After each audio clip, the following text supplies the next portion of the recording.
You're going to see a lot of cardiac disorders in nursing school, and they'll make much more sense when you understand how the heart is built and how blood flows through it.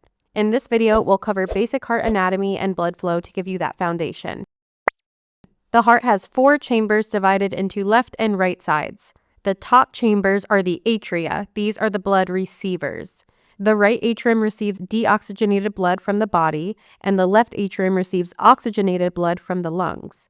The bottom chambers are the ventricles, and these are the blood pumpers. The right ventricle pumps deoxygenated blood to the lungs, and the left ventricle pumps oxygenated blood to the body.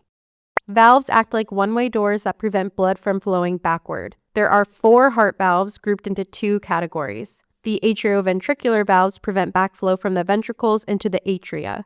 The tricuspid valve sits between the right atrium and right ventricle, and the mitral valve, also called the bicuspid valve, sits between the left atrium and left ventricle.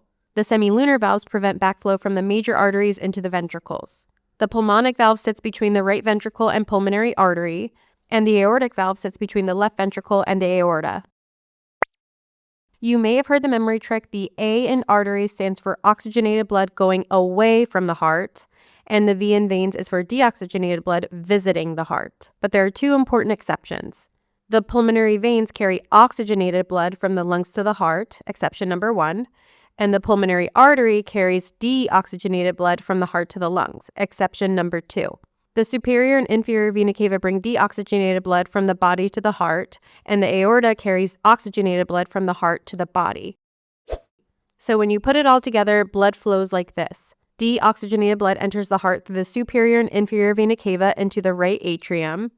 It passes through the tricuspid valve, into the right ventricle, through the pulmonic valve, into the pulmonary artery and to the lungs, where it becomes oxygenated.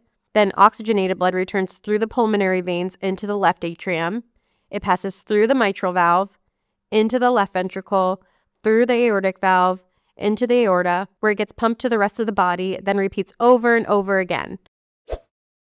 Lastly, let's cover the heart layers. The endocardium is the smooth inner lining of the heart chambers and valves.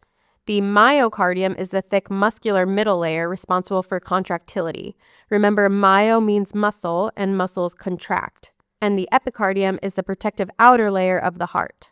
The pericardium is a protective sac surrounding the entire heart. It has a tough outer layer called the fibrous pericardium and an inner layer called the serous pericardium.